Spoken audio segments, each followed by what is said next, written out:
জ্বলন্ত কয়লার উপর দিয়ে যদি খালি পায়ে হেঁটে যেতে পারো তবে তোমাকে স্ত্রী হিসেবে মেনে নেব। বিয়ের পর শ্বশুর বাড়িতে পা রাখার সাথে সাথেই নিজের স্বামী হামিমের মুখে এমন কথা শুনে চমকে ওঠে আদিয়া। উপস্থিত সবাই অবাক চোখে তাকিয়ে আছে হামিমের দিকে। হামিম, এসব কি বলছিস তুই? আপু, এটা আমাদের স্বামী স্ত্রীর ব্যাপার, তুই এতে নাক না গলালেই ভালো হয়। হামিমের বোন নীলা কিছু বলতে গেলেই হামিম হাত উঠিয়ে বাধা দেয় আর আদিয়ার উদ্দেশ্যে বলে ওঠে, তুমি কি এখন কথাটা আবার রিপিট করতে হবে নাকি কাজটা করবে? আদিয়া মাথা নিচু করে দাঁড়িয়ে আছে। আপাতত আদিয়ার কিছু বলার নেই। এখন হামিম তাকে যা করতে বলবে তাকে সেটাই করতে হবে। আদিয়ার হাত পা বাঁধা, কিচ্ছু করার নেই তার। তাই সে আর বেশি কিছু না ভেবে মাথা নেড়ে সম্মতি জানায়। হামিমের ঠোঁটের কোণে তৃপ্তিময় হাসি ফুটে ওঠে। হামিম, তুই এসব পাগলামি বাদ দিবি নাকি আমি চলে যাব এখান থেকে? হামিম তার বোনের কথার কোনো উত্তর না দিয়ে তার গার্ডকে বলে ওঠে, আপুকে তো শ্বশুরবাড়িতে সাবধানে পৌঁছে দিয়ে আসো। আমি গেলে আমার সাথে আদিয়াও যাবে। আমার বউ আমার সাথেই থাকবে আর আমার যা খুশি তাই করব, কারণ আমার সে অধিকার আছে আদিয়ার উপর। তো তুই বেশি কথা না বলে আয় এবার। বাবা মা মারা যাওয়ার পর তোকে নিজের সন্তানের মতো কোলে পিঠে করে মানুষ করেছি, আর তোকে তো আমি এমন শিক্ষা দেইনি যে একটা মেয়ের উপর এতটা নিষ্ঠুর হবি। হামিম এবার খুব রেগে যায় আর তার গার্ডকে উদ্দেশ্য করে বলল, তোমাকে বলেছি না আপুকে পৌঁছে দিয়ে আসতে হবে, তবে এখন এখানে দাঁড়িয়ে আছো কেন? গার্ড হামিমের চিৎকারে খুব ভয় পেয়ে যায় আর নীলার কাছে গিয়ে এক প্রকার জোর করেই নীলাকে নিয়ে চলে যায়। ততক্ষণে জ্বলন্ত কয়লা দিয়ে ফ্লোর সাজানো হয়ে গেছে। আদিয়া এক কোণে দাঁড়িয়ে হাত কচলাচ্ছে। বেচারি খুব ভয় পেয়ে আছে। নিজের হাত কাটলেও যে মেয়ে সারা বাড়ি মাথায় তুলতো, হাত সেই মেয়ে নাকি জ্বলন্ত কয়লার ওপর দিয়ে হেঁটে যেতে হবে। কথাটা ভেবেই আদিয়ার বুকটা ভার হয়ে আসে, চোখ বেয়ে পানি গড়িয়ে পড়ছে। কই তাড়াতাড়ি এসো, এমন ঢং করলে কয়লা তো ছাইয়ে পরিণত হবে। হামিমের কথায় আদিয়া কেঁপে ওঠে। তারপরেও কাঁপা কাঁপা পায়ে জ্বলন্ত কয়লার দিকে এগিয়ে যায়। একটা সময় আদিয়া কয়লাগুলোর সামনে এসে দাঁড়ায়। এক পলক হামিমের দিকে তাকায়, এটা ভেবে যে হামিম তাকে আটকাবে। কিন্তু তার ভাবনা ভুল প্রমাণ করে হামিম চোখের ইশারায় আদিয়াকে বলে এগিয়ে যেতে। আদিয়ার চোখ দিয়ে দুফোঁটা জল গড়িয়ে পড়ে। আদিয়া চোখের পানিটা মুছে নেয়। আর কিছু না ভেবে নিজেই মনে মনে বলে ওঠে, আদিয়া, এটা তুই করতে পারবি? এটা করলে হয়তো তুই সাময়িক কষ্ট পাবি, আর না করলে অনেক বড় ক্ষতি হয়ে যাবে। কথাগুলো নিজ মনে আওড়ে আদিয়া দুই হাত দিয়ে শাড়িটা ধরে উঁচু করে, এক পা তুলে কয়লার উপর পা ফেলার জন্য। কিন্তু আদিয়ার সাহস হচ্ছে না, তাই আবারও পা নামিয়ে ফেলে। আদিয়া আবারও হামিমের দিকে তাকায়। তখন হামিম বাঁকা হেসে আদিয়াকে কিছু একটা দেখায়, যেটা দেখে আদিয়ার গলা শুকিয়ে যায়। আর কিছু না ভেবে কয়লাগুলোর ওপর এক পা ফেলে আর সাথে সাথে জ্ঞান হারায়।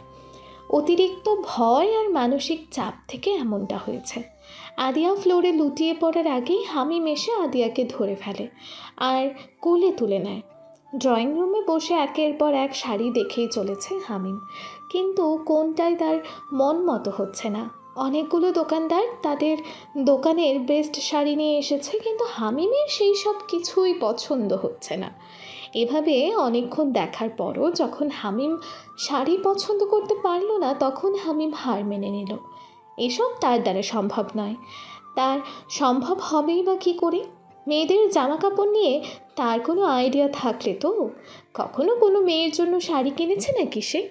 হামিম এবার বসা থেকে উঠে দাঁড়ায় আর কিচেন থেকে মলিকে, মানে কাজের মেয়ে, নিয়ে আসে। দেখো তো এখানে কোন শাড়িটা ভালো, কোনটা আদিয়ার জন্য বেস্ট। মলি হামিমের কথা শুনে যেন রাতের আকাশে সূর্য দেখতে পেল। এতটাই অবাক হয়েছে মলি।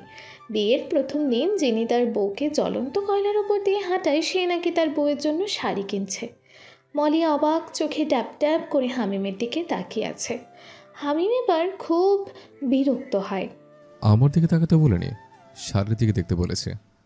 হামিমের কথা শুনেই মলি নিজেকে সামলে আমতা আমতা করে বলে ওঠে, ছোট সাহেব, আমি তো শাড়ি পরি না, 3 পিস পরি। কোয়েদের শাড়ি কিনিও নাই। আমার সব কাপড় চোপড় তো নীলা ম্যাডামই আয়না দেয়। আমি কেমনে বৌমনির লাইকা শাড়ি পছন্দ করবো? হামিম মলিকে রেগে কিছু বলতে যায়, কিন্তু কিছু একটা ভেবে চুপ করে তার রুমের দিকে এগিয়ে যায়। হামিম তার রুমে এসে দেখে আদিয়া খাটে বসে তার পা দেখছে।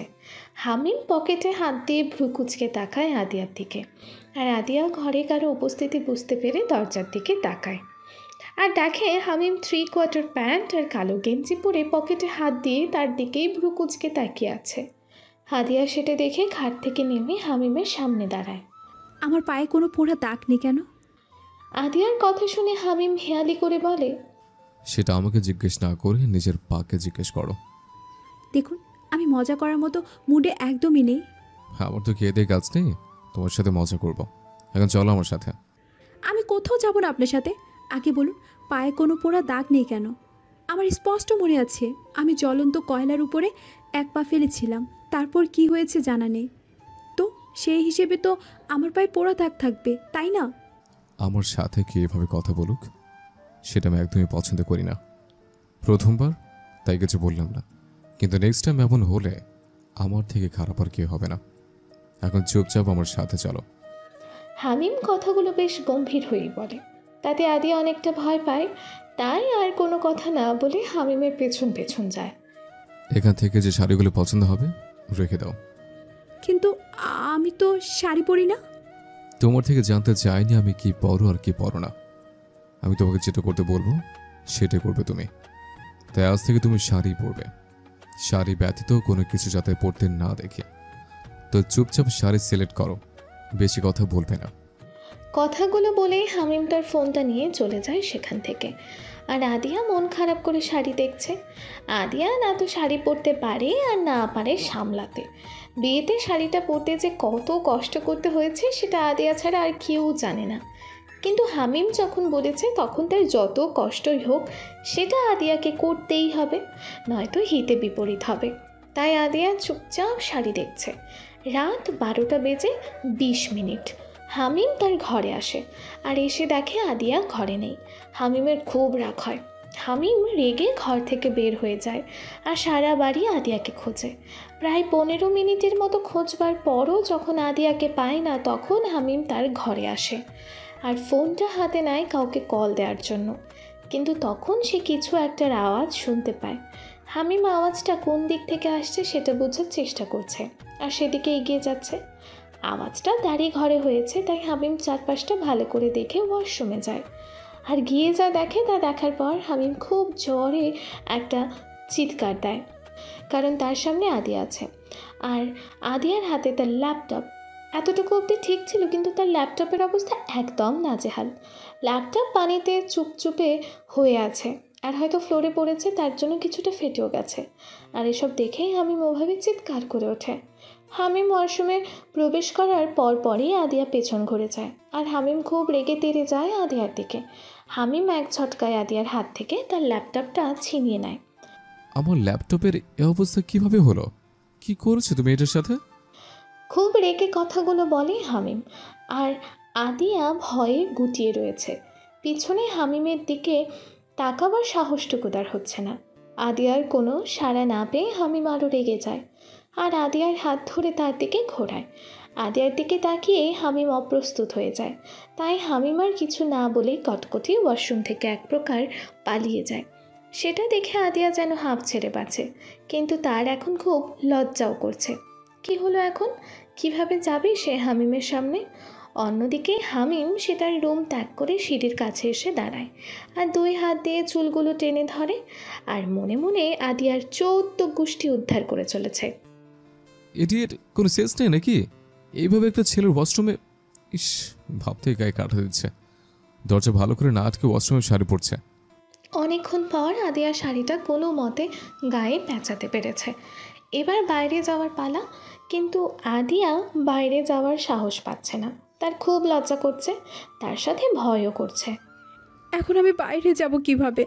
উনি হয়তো রুমেই আছেন, আর ওনার ল্যাপটপে যেভাবে 13টা বাজিয়েছি তাতে করে উনি তো খুব রেগে আছে। সামনে গেলে কাঁচা চিবিয়ে খাবে, পুরোই ডাইনোসর। এমন অনেক কিছু ভাবতে ভাবতে আদিয়া ওয়াশরুমের দরজাটা হালকা খুলে উকি দিয়ে পুরো ঘরটায় একবার চোখ বুলিয়ে নেয়। না, কোথাও হামিম নেই। আদিয়া এবার হাঁপ ছেড়ে বাঁচে আর ওয়াশরুম থেকে বের হয়ে রুমের দরজাটা ভালো করে বন্ধ করে দেয় আর বিছানায় গায়ে এলিয়ে দেয়। আছে খুব ক্লান্ত, খুব ধকল গেছে আজ আদিয়ার ওপর। আদিয়া চোখ বন্ধ করার কিছুক্ষণের মধ্যেই কিছু একটা ভেসে ওঠে আর হুড়মুড়িয়ে শোয়া থেকে উঠে বসে। আল্লাহ, তুমি সহায়। দেখো, কোনো বিপদ যাতে আর না হয়, কোনো নিষ্পাপ মানুষের যাতে কোনো ক্ষতি না হয়। কথাগুলো নিজ মনে আওড়ে আদিয়া গিয়ে উঁচু করে আসে আর তাহাজ্জুদ নামাজ আদায় করে নেয়। সকাল 7:56। আদিয়া এখনও গভীর ঘুমে আচ্ছন্ন। হঠাৎ দরজায় কেউ নক করে। আদিয়া লাফ দিয়ে বিছানা থেকে উঠে বসে, কারণ হামিম তাকে আগেই বলেছিল কেউ ডাকার আগেই যাতে ঘুম থেকে উঠে বাগানে যায় আর বাগানের গাছগুলোতে যাতে সে পানি দেয়। কিন্তু আদিয়া সেটা পারেনি। আদিয়া তাড়াতাড়ি শাড়ি ঠিক করে বিছানা থেকে নামে এবং এক প্রকার দৌড়েই যায় দরজা খুলতে। আর দরজা খুলে দেখে সামনে হামিম দাঁড়িয়ে আছে পকেটে হাত গুজে। আসলে রাতে ঘুমাতে দেরি হয়ে গিয়েছিল, তাই সকালে তাড়াতাড়ি উঠতে পারিনি। আপনি একটু বসুন, আমি এক্ষুনি বাগানের গাছগুলোতে পানি দিয়ে আসছি। একদমে কথাটা বলেই আদিয়া ঘর থেকে বের হতে যায় আর হামিম ডেকে ওঠে। আদিয়া, হামিমের এমন শান্ত স্বরে কথা বলাটা আদিয়াকে ভয় পাইয়ে দেওয়ার জন্য যথেষ্ট। আদিয়া হামিমের সামনে দাঁড়ায় মাথা নিচু করে। আপনি আমাকে এর জন্য যে শাস্তি দিবেন আমি সেটাই মাথা পেতে নেব, কিন্তু আপনি প্লিজ ওদের কোনো ক্ষতি করবেন না। হামিম আদিয়ার কথার কোনো পাত্তা না দিয়ে আদিয়ার হাত ধরে টেনে রুমে আনে আর দরজাটা লাগিয়ে দেয়। আদিয়া ভয়ে শুকনো ঢোক গেলে হামিম আদিয়ার সামনে আস্তে আস্তে তার পকেট থেকে রুমাল বের করে চোখটা বেঁধে নেয়। আদিয়া ভ্রু কুঁচকে তাকায় হামিমের দিকে আর বোঝার চেষ্টা করছে হামিম কী করতে চাইছে। হামিম আদিয়ার সামনে এসে আদিয়ার শাড়িটা এক টানে খুলে ফেলে।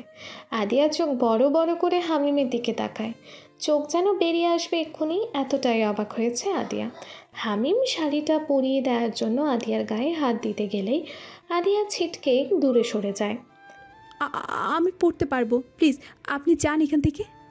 বেশি কথা না বলে সামনে আসো, নয়তো চোখের বাঁধন খুলে শাড়ি পরাবো, তারপর ওই শাড়ি আজ তোমাকে পরিয়ে ছাড়বো।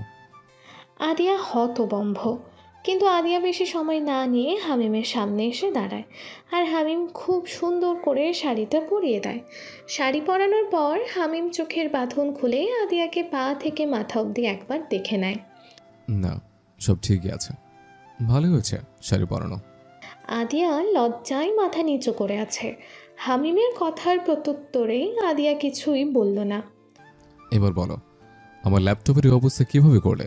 কি করছিলে ল্যাপটপ নিয়ে ওয়াশরুমে? শাড়ি পরতে। ওয়াও, শাড়ি পরার জন্য তুমি ল্যাপটপের ওই অবস্থা করেছো? খুব ইন্টারেস্টিং তো ব্যাপারটা।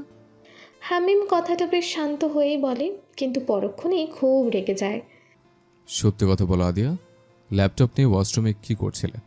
সত্যিটা না বললে আমি কি করতে পারি সেটা তুমি এতদিনে ভালোই বুঝে গেছো। এবার তাড়াতাড়ি সত্যিটা বলো, কোনো নাটক না করে। আমি শাড়ি পরতে পারি না, তাই তো ভিডিও দেখে শাড়ি পরার জন্য ল্যাপটপটা নিয়েছিলাম, কারণ আমার ফোনটা বাসায় ফেলে এসেছি আর ল্যাপটপ ভালো করে রেখে শাড়ি পরছিলাম, কিন্তু হঠাৎ করে কীভাবে যেন হাত থেকে ল্যাপটপটা পড়ে যায় আর ফ্লোরে পড়ে থাকা পানিতে ভিজে যায়। পাসওয়ার্ড জানলে কিভাবে? আদিয়া এবার খুব অস্বস্তিতে পড়ে যায়। এখন কি বলবে আদিয়া? বলো, পাসওয়ার্ড জানলে কি করে? বাগান পানি দিতে হবে। আদিয়া কথাটা বলে পাশ কাটিয়ে আসতে গেলেই হামিম বলে ওঠে, নিজেকে এতটা চালাক ভেবো না মিসেস আদিয়া। কথায় আছে, অতি চালাকের গলায় দড়ি। কথাটা মাথায় রেখে চালাকি করো, আর ভুলে যেও না এখানে আমিও রয়েছে। কথাটা বলেই হামিম ঘর থেকে বেরিয়ে যায়। আর আদিয়া হামিমের কথার মানে খুব ভালো করেই বুঝতে পেরেছে, তাই আদিয়া ধপ করে বিছানায় বসে পড়ে আর গভীর ভাবনায় মগ্ন হয়ে পড়ে। হামিম খাবার টেবিলে বসে তার বোন নীলার সাথে কথা বলছে আর মিটমিটিয়ে হাসছে। সামনেই আদিয়া বসে আছে আর হামিমের কথা শুনছে। হামিম নীলা আপুর সাথে যেভাবে কথা বলছে সেটা একদমই হাসার মতো নয়। লোকটা পাগল হবে হয়তো, তাই ওইদিকে গম্ভীর হয়ে কথা বলছে আর এদিকে মিটমিটিয়ে হাসছে। বেশ কিছুক্ষণ পর হামিম ফোন রেখে আদিয়ার দিকে ভ্রু কুঁচকে তাকায়। আপনি আপুর সাথে ওভাবে কথা কেন বললেন? আর আপু এই বাড়িতে আসবে না তো কই যাবে? এটা যেমন আপনার বাবার বাসা, তেমনি তো ওনারও বাবার বাসা। তোমার থেকে আমি কিছু জানতে চেয়েছি। আদিয়া হামিমের কথায় থতমত খেয়ে যায় আর মাথা নেড়ে না বোঝায়। তবে এত কথা কেন বলছো? বেশি কথা না বলে চুপচাপ খাওয়া কমপ্লিট করো। আদিয়া মাথা নেড়ে সম্মতি জানায় আর দুজনেই খাওয়ায় মনোযোগ দেয়। খাওয়া শেষ হওয়ার পর আদিয়া হামিমকে বলে ওঠে, একটা কথা বলার ছিল। বলো। আমি হসপিটালে যেতে চাচ্ছি। তো যাও, মা না কি করেছে? হামিমের কথা শুনে আদিয়া খুব খুশি হয় আর খুশিতে গদগদ হয়ে বলে ওঠে, সত্যি যাব? হ্যাঁ, যাবে। তবে বাড়ির গাড়িতে যাবে, আবার বাড়ির গাড়িতে করে বাসায় ফিরবে। বাড়ি টু হসপিটাল আর কোথাও যাবে না আমার অনুমতি ছাড়া। ঠিক আছে, আমি রাজি। আর আপনাকে অসংখ্য ধন্যবাদ। আমাকে ধন্যবাদ দেওয়ার কি হলো? ডাক্তার তুমি, আর ডাক্তারের কাজই হলো মানুষের সেবা করা। এখন আমি তো তোমার কাছের আর মানুষের সেবা করার পথে বাধা হয়ে দাঁড়াতে পারি না। বাধা হয়ে না দাঁড়ানোর জন্য ধন্যবাদ আপনাকে। কথাটা বলেই আদিয়া ছুটে তার রুমে চলে যায় রেডি হতে। হসপিটালে যাবে আজ, সেটা ভেবে খুব খুশি আদিয়া আর হামিমের মুখে বাঁকা হাসি। আমি আমার রুমে গিয়ে ফ্রেশ হয়ে একটা বোরকা আর হিজাব পরে তৈরি হয়ে নিই, কারণ ওনার কড়া নিষেধ কোথাও বাইরে গেলে হিজাব আর বোরকা পরে যেতে হবে। তৈরি হয়ে নিচে নামতেই দেখি হামিম নেই এখানে। সেটা দেখে আমি যেন হাত ছেড়ে বাঁচলাম। যাক বাবা, ডাইনোসরটা এখানে নেই, থাকলে আবার কি না কি করতো আল্লাহই জানে। কথাটা বলেই আমি ধূপধাপ পা ফেলে তাড়াতাড়ি বাড়ি থেকে বেরিয়ে আসি। আর বাইরে গাড়ির সামনে এসেই আমার চোখ কপালে, কারণ আমি যে গাড়িতে করে যাব সেই গাড়িতেই হামিমও বসে আছে। আমি থেমে যাই, সেটা দেখে হামিম মুচকি হাসে। থেমে গেলে কেন? তাড়াতাড়ি আসো, লেট হয়ে যাচ্ছে। মানে আপনি কোথায় যাচ্ছেন? কেন, হসপিটালে? আমি যে ভয়টা পেয়েছিলাম সেটাই হয়েছে। এই লোকটা অতি চালাক, এর সাথে এমনি এমনি পারা যাবে না। তাই আমি দীর্ঘশ্বাস ফেলে গাড়িতে উঠে বসি। গাড়ি চলছে তার আপন গতিতে, আর আমি একটু পর পর বাইরের দিকে তাকাচ্ছি। আর হামিম নিজ ফোনে ফোন টিপছে। চাচা, গাড়িটা ওই শপিং মলের সামনে থামান তো। আদিয়ার কথা শুনে হামিম ফোনের থেকে দৃষ্টি সরিয়ে আদিয়ার দিকে তাকায়। কেন, গাড়ি থামাতে বলছো? আমার একটা ফোন দরকার তো, সেটাই কেনার জন্য গাড়িটা থামাতে বলছি। গাড়ি থামানোর দরকার নেই চাচা, আপনি হসপিটালে যান। হামিম কথাটা বলেই আমার ফোন টিপায় ব্যস্ত হয়ে পড়ে। আর আমি রাগে ফুঁসছি। লোকটাকে কতগুলো কড়া কথা শুনিয়ে দেওয়ার ইচ্ছে হচ্ছে। আপনি কিন্তু বেশি বেশি করছেন এবার। আমার কোনো কথা উনি পাত্তা না নিয়ে চুপচাপ ফোন টিপছে। আজ বাড়িতে মনে হয় নিয়ে যাবে না ডাইনোসরটা। বাড়িতে গেলেও কিছু একটা করা যেত। বেশ কিছুক্ষণ পর দুজনেই হসপিটালে এসে পৌঁছাই। আমি গাড়ি থেকে বেরিয়ে আসার সময় আর চোখে একবার ওনার দিকে তাকাই। হে কি, উনিও নামছেন কেন? আপনি নামছেন কেন? আপনার তো... এক কথা কতবার বলবো তোমাকে? তখন বলিনি হসপিটালে আসবো? চুপচাপ ভেতর আসো, নয়তো কি হবে তুমি ভালো করে জানো। কথাগুলো বলে হামিম ভিতরে চলে যায়। আর আমিও অসহায় মুখ করে ওনার পিছন পিছন যাই। হসপিটালে ঢোকার পরপরই উনি একটা ভয়ানক কাজ করে বসে। আমি চোখ বড় বড় করে ওনার দিকে তাকাই। আর উনি ডোন্ট কেয়ার ভাব নিয়ে আমার কাঁধে এক হাত দিয়ে জড়িয়ে ধরে আছে, আর এক হাত পকেটে দিয়ে হেঁটে চলেছে। আমি হাত সরাতে চাইলে উনি আরও জোরে চেপে ধরে। আর আশেপাশে বাকি সবাই অবাক চোখে দেখছে আমাদের। আর যারা পরিচিত তারা সবাই আমাদের দুজনকে শুভেচ্ছা জানাচ্ছে আমাদের নতুন জীবনের জন্য। আমার চেম্বারে ঢোকার পরপরই উনি আমার কাঁধ থেকে হাতটা সরিয়ে আমার চেয়ারে বসে পড়ে। আর আমি বোকার মতো ওনার দিকে ফেলিয়ে তাকিয়ে আছি। এটা কি হলো? আপনি হসপিটালে ঢোকার পর আমার কাঁধে হাত কেন দিয়েছিলেন? আর এখানে আমার চেয়ারে বা কেন বসেছেন? উঠুন বলছি। আমার যা মন চাইবে আমি সেটাই করব, আর তার কৈফিয়ত কাউকে দেই না আমি। ব্যাস, ওনার এই একটা কথায় আমার সব উত্তর পাওয়া হয়ে গেছে। কোন দুঃখে যে সেই দিন ওনার মতো ঘাওড়ার সাথে আমার দেখা হলো। পুরো তার ছিঁড়া মার্কা জামাই পড়েছে আমার কপালে। উনি বসে থেকে কাউকে কল দেন। আর একটু পর চেম্বারের ড্রাইভার চাচা এসে ওনার হাতে একটা ব্যাগ ধরিয়ে দিয়ে চলে যায়। এই যে মিসেস বউ, এবার যান। আমি ভ্রুকুসকে তাকাই ওনার দিকে। কই যাব আমি সেটা জানার জন্য। বাইরে যান। বাইরে যাব মানে কি? আমার পেশেন্টগুলো কি তবে আপনি দেখবেন? অবশ্যই না, তোমার পেশেন্ট তুমিই দেখবে, কিন্তু আমার প্যান্টটা নিশ্চয়ই তুমি পরবা না, আমিই পরবো। তো বাইরে যাও, আমি চেঞ্জ করব। ওনার কথা শুনে আমি ওনার পায়ের দিকে তাকাই, আর যখনই একটা চিৎকার করতে যাব উনি বসে থেকে ওনার ঠোঁটে এক আঙুল চেপে ধরে বোঝায় চুপ থাকতে। শ্শ্, একদম চিৎকার করবে না।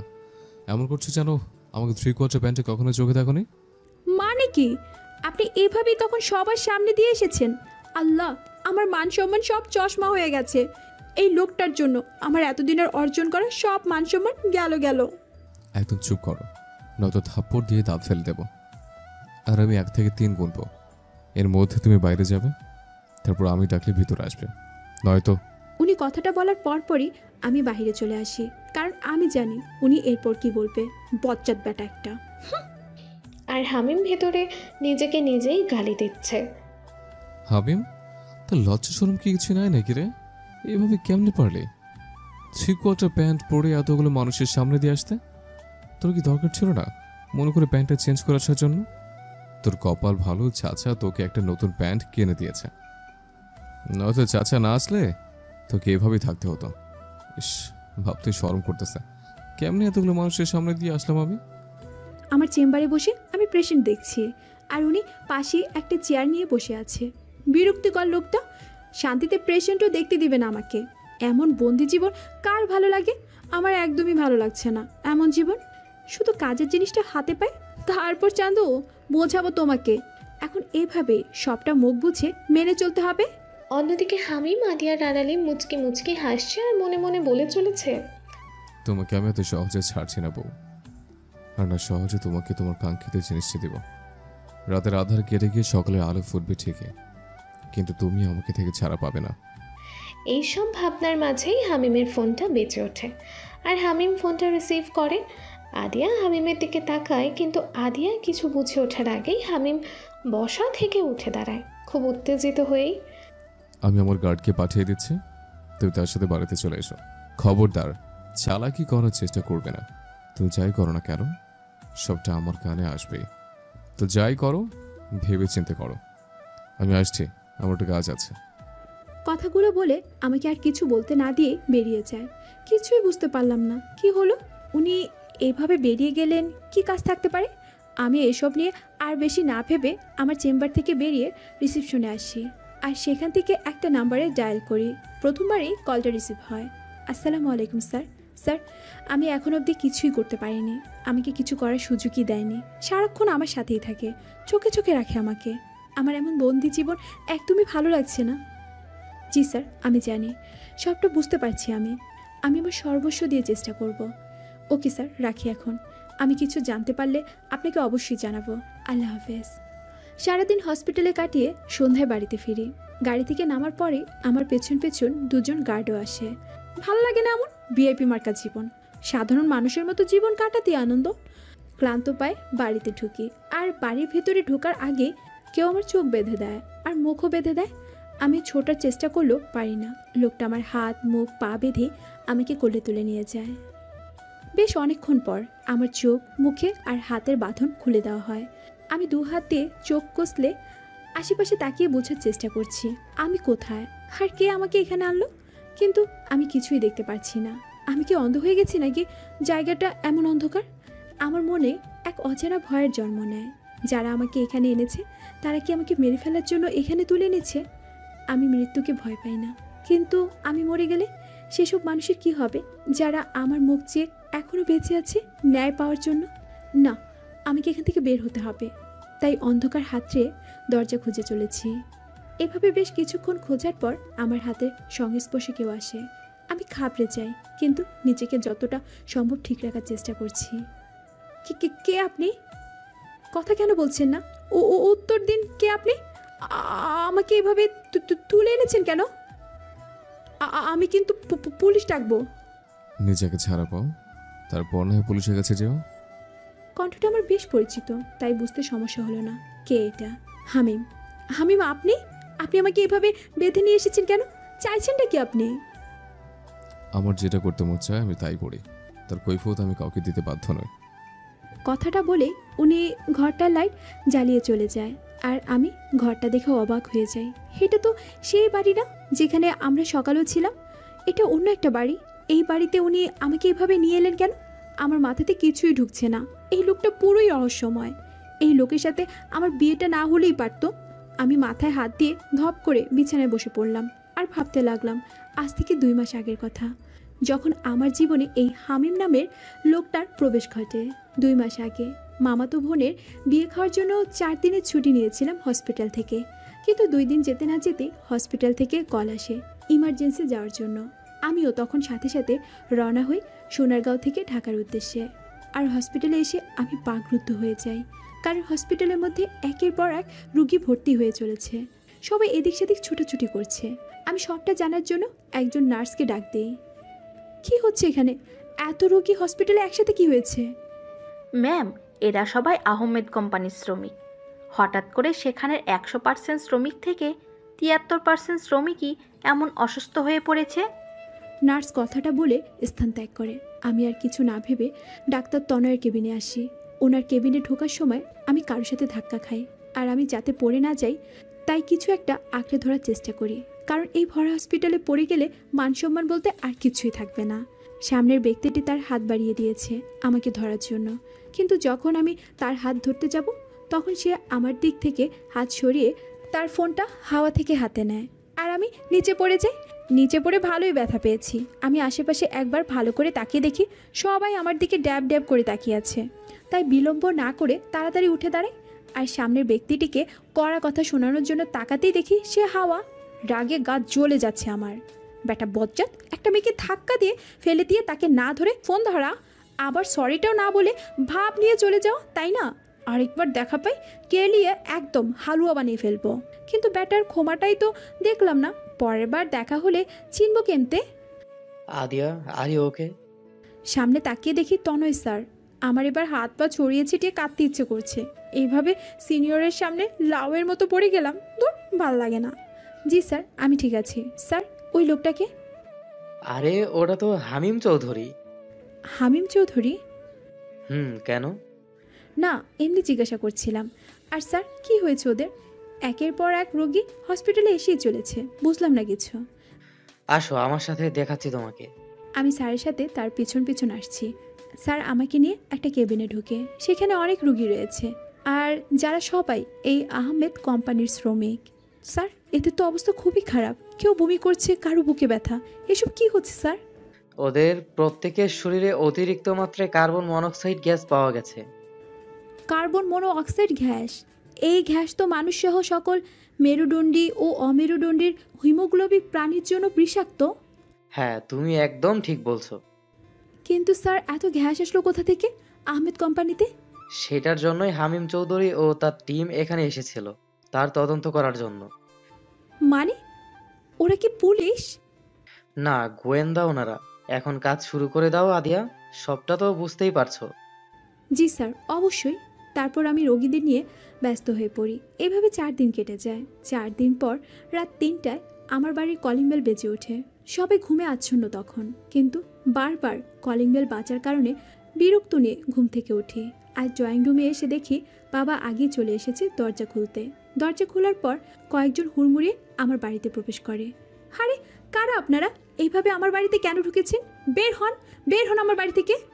লোকগুলো ভেতরে ঢুকতে আমি সামনে এগিয়ে যাই, আর লোকগুলো বাবার কথার উত্তর না দিয়ে উল্টো প্রশ্ন করে ওঠে। ডাক্তার আদিয়া সার্জন আছে? আমি ডাক্তার আদিয়া সার্জিন। কি সমস্যা আপনাদের? এইভাবে ভিতরে ঢোকার মানে কি? কারা আপনারা? আমাদের সাথে আপনাকে যেতে হবে। আপনার বিরুদ্ধে অ্যারেস্ট ওয়ারেন্ট আছে আমাদের কাছে। মাথা ঠিক আছে আপনাদের? কি বলছেন এসব? আমার মেয়ের বিরুদ্ধে অ্যারেস্ট ওয়ারেন্ট আছে মানে কি? কি করেছে আমার মেয়ে? জানতে হলে আমাদের সাথেই আসুন। কথাটা বলেই লোকগুলো হাঁটা দেয় বাহিরে, আর বাবা আমার কাছে আসে। লোকগুলোকে আর কি বলছে এসব দিয়া? বাবা, আমি কিচ্ছু বুঝতে পারছি না, কি হচ্ছে এসব। আমি তো ওদের আজই প্রথম দেখলাম। বাবা আর কিছু না বলে আমার বড় ভাই আনাসকে নিয়ে ওদের পেছন পেছন যায়। সাথে আমিও আসি ওদের সাথে। লোকগুলো আমাদের নিয়ে একটা বাড়িতে আসে। আমরা সবাই অবাক হই, খুব সাথে ভয়ও পাই। লোকগুলো আমাদের নিয়ে একটা ঘরে আসে, আর এসে দেখি একজন বৃদ্ধ মহিলা অসুস্থ। তার পাশে একটা ছেলে মহিলার হাত ধরে কি যেন বলছে। স্যার, ডাক্তার নিয়ে এসেছি। ছেলেটা এবার মুখ খুলে তাকায় আমার দিকে। শ্যামলা বর্ণের ছেলেটা, মায়াবী মুখ, হাইট 6 ফুটের মতো হবে। ছেলেটা আমাকে দেখে আমার দু হাত চেপে ধরে কান্না জড়িত কণ্ঠে বলে ওঠে, আমার মা খুব অসুস্থ, প্লিজ আমার মাকে সুস্থ করে দিন। ছেলেটার মা অসুস্থ শুনে আমি কোনো কিছু না ভেবে ওনার মার কাছে যাই, কারণ আমি একজন ডক্টর, আর ডক্টরের কাজই হলো মানুষের সেবা করা। ওনার শরীরে অনেক বেশি জ্বর, ওই ওষুধগুলো এনে খাইয়ে দিবেন, ততক্ষণে ওনার মাথায় একটু পানি দিয়ে দিবেন, তবে ওনার মাথাটা ভালো লাগবে আর জ্বরটাও কমবে। ছেলেটা একজনের হাতে কাগজটা ধরিয়ে দিয়ে বলল ওষুধ আনতে। সে চলে যাচ্ছিল, তখনই আমি তাকে আটকে প্রশ্ন করে বসি, আমাকে তো অ্যারেস্ট করা হয়েছে, তবে এই বাড়িতে নিয়ে আসার কারণ কি? ওনার মাকে দেখা? ছেলেটা এই লোকটাকে চলে যেতে বলল আর আমাকে উদ্দেশ্য করে বলল, মিস, আসলে কোনো ডাক্তার পাচ্ছিলাম না এত রাতে। ডাক্তার তো অনেকে ফোন করলে জানায় তিনি হসপিটালে ইমার্জেন্সি রোগী দেখছে, আর উনি আপনার নাম জানায়, তাই আপনাকে নিয়ে আসতে ওদের পাঠায়। আর একটা মেয়েকে নিশ্চয়ই কোনো বাবা মা এত রাতে পেশেন্ট দেখার জন্য আসতে দেবে না, তাই এই পদ্ধতি। ওনার কথায় বাবা আর ভাইয়া হেসে ফেলল। কি টেকনিক রে ভাই! আমি বাবা আর ভাইয়ার দিকে চোখ সরিয়ে ওনাকে বলি, তবে আমরা কি এখন আসতে পারি? না প্লিজ, যাবেন না আপনি। মা অসুস্থ, আমি ছেলে মানুষ, তেমন কিছু বুঝেও না। আর রাতে কোনো দরকার পড়লে আমি ডাক্তার পাবো কোথায়? তো দয়া করে আপনি কয়েকটা ঘন্টা এইখানে থেকে যান, সকাল হলে আমার লোক আপনাকে বাড়িতে পৌঁছে দেবে। আমি ছেলেটার কথা শুনে বাবা আর ভাইয়ার দিকে তাকালে বাবা আশ্বস্ত করে থেকে যাওয়ার জন্য, তাই আমি হ্যাঁ বলে দিই। সেই দিন রাতে আমি, বাবা আর ভাইয়া ওই লোকটার বাড়িতেই ছিলাম। আমি ওনার মার সাথে শুয়েছিলাম, আর বাবা, ভাইয়া ওরা ওই ছেলেটার সাথে পাশের রুমে শুয়েছিল। মহিলাটাকে ওষুধ খাইয়ে দেবার পর তিনি ঘুমিয়ে পড়েন, আর আমি ওনার মাথায় পানি দিয়ে জলপট্টি দিয়েছি সারা রাত। আমার সজাগ থাকার অভ্যাস আছে, তাই জেগে থাকতে কোনো সমস্যা হয়নি। সকালে উনি সজাগ হয় আর ওনার মাথার কাছে আমাকে বসে থাকতে দেখে খুব অবাক হয়। তুমি এখনো যাওনি? এই তো এক্ষুনি চলে যাব, সকাল হওয়ার অপেক্ষা ছিলাম। তা আপনি এখন কেমন আছেন? আলহামদুলিল্লাহ ভালো আছি মা।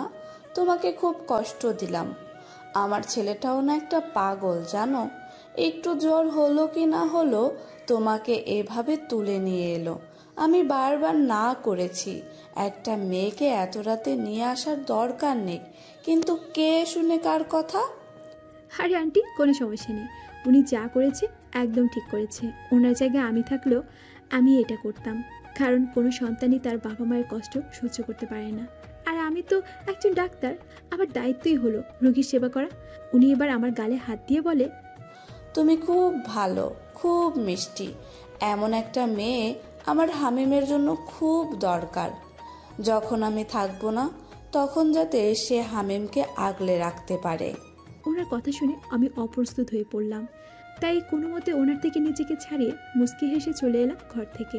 আর পাশের রুমে উকি দিয়ে দেখি ভাইয়া নাক ডেকে ঘুমাচ্ছে আর বাবা রুমে নেই, তাই বাহিরে চলে আসি বাবাকে খুঁজতে। আর এসে দেখি রাতের ছেলেটা রান্নাঘরে কী যেন করছে।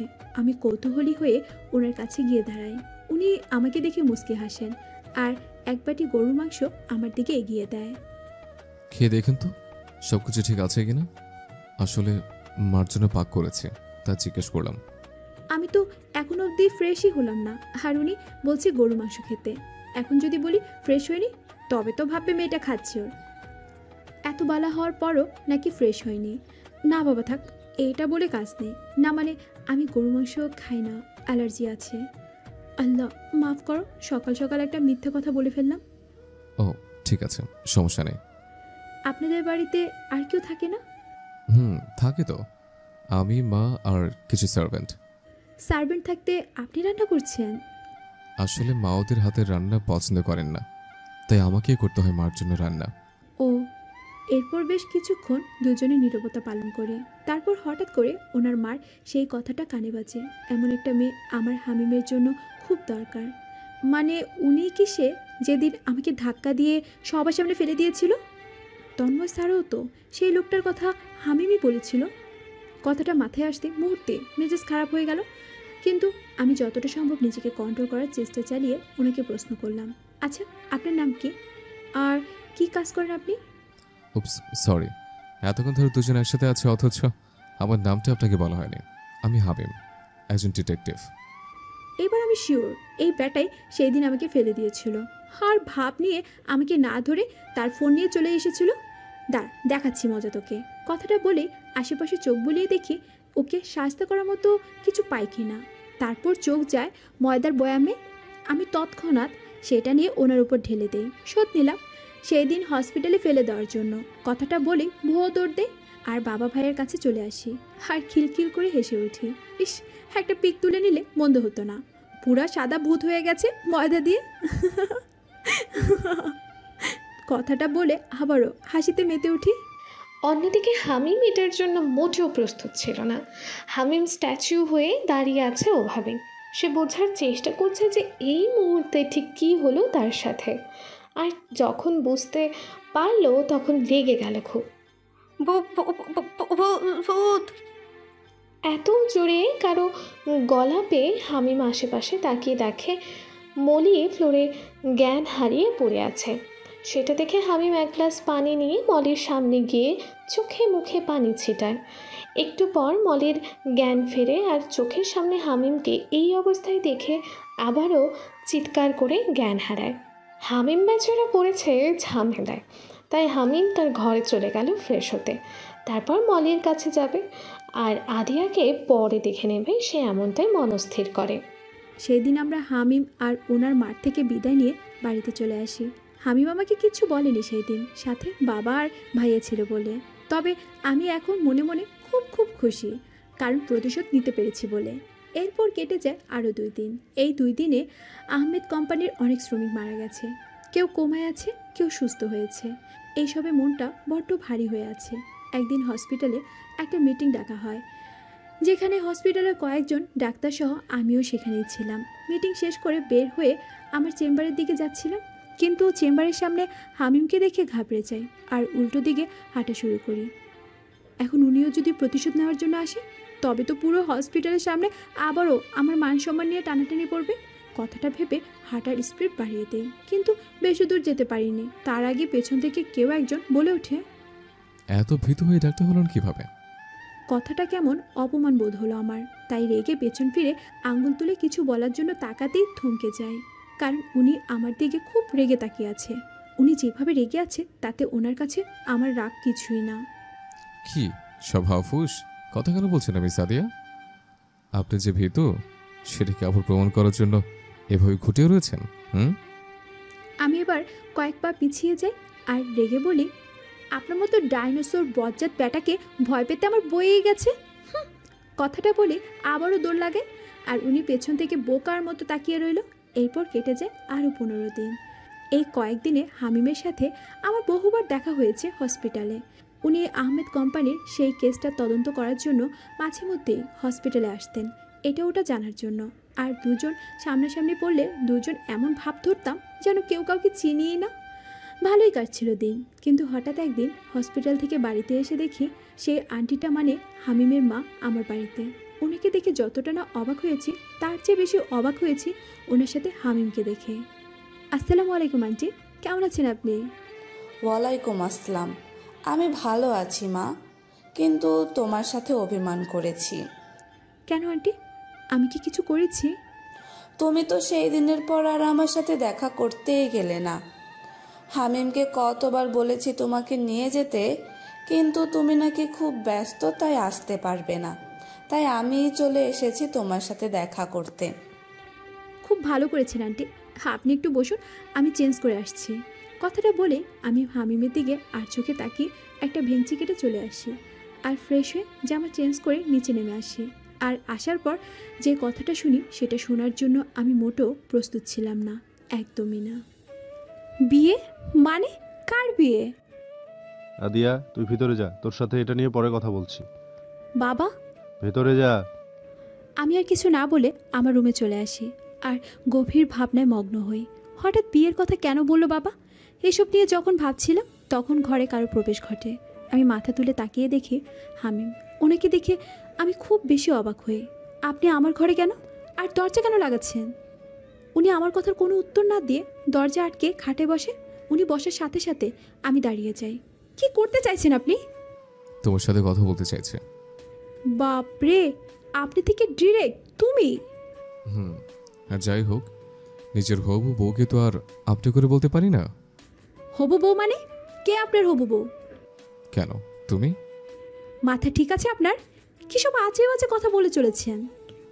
নিচে তো শুনলে বিয়ের কথা চলছে, আর সেটা তোমার আর আমার বিয়ের জন্য। আমি আপনাকে বিয়ে করব না। আপনাকে কেন, কাউকে বিয়ে করব না। আমি এখন বাবার কাছে যাব। আদিয়া, এটা আমার মায়ের শেষ ইচ্ছা।